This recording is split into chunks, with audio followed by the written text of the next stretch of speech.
Everybody, I am Kenya and welcome back to my YouTube channel. So lately I have been filming videos, but I haven't been liking the videos after I film them.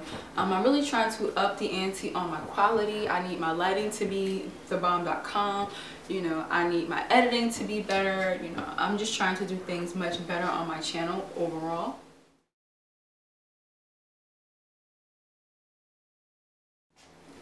So yeah, people always ask me, how do rental agents get leads for rentals?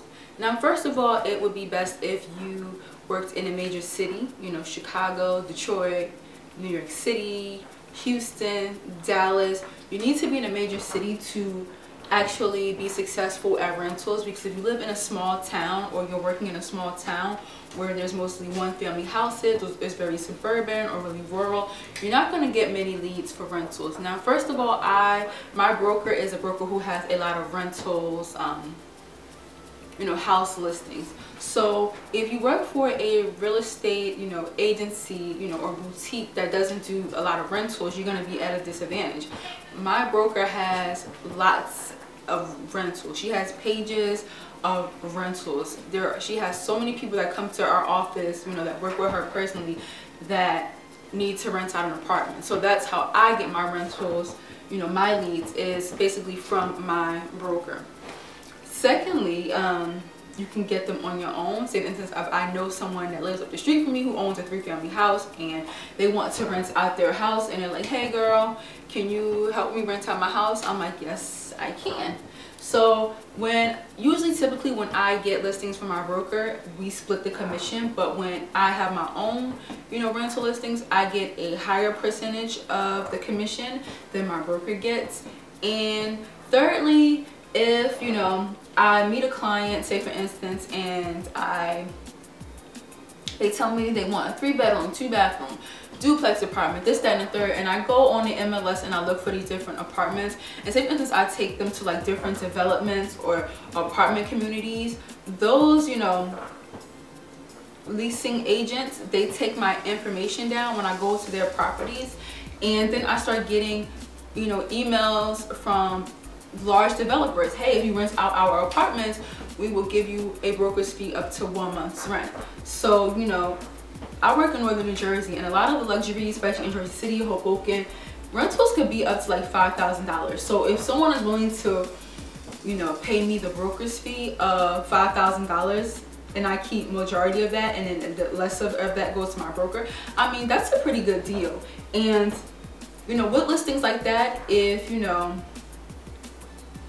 I find a client who wants something like that, you know, it would be like a huge lift off of a client's shoulders if they don't have to pay their own broker's fee. And a lot of developers pay, you know, I want to say a lot of developers in, you know, the part of Jersey where I work, they pay the broker's fee, so I don't have to collect it from the client, which is great. Now, in a property that I used to work at, they wanted real estate agents. They wanted me to contact real estate agents, but they didn't want to pay. They wanted to pay $500. So as a real estate agent, I'm like, that's not even worth it. It's not worth the paperwork. It's just not worth it. So that's that. So that is how I, as a rental agent, get leads. That's how I'm able to, you know, successfully rent out apartments. And I hope that this helps you. If you have any other questions, put them in the comment section. And I know someone's going to ask me, is there any way that you don't have to split a commission with your broker? Because people ask me that on videos all the time, believe it or not, and the answer is no. Okay? Just think of your broker. I'm going to use this analogy. It might not be the most conventional analogy, but it's going to be an analogy that you're not going to forget. So just think of a broker as a pimp.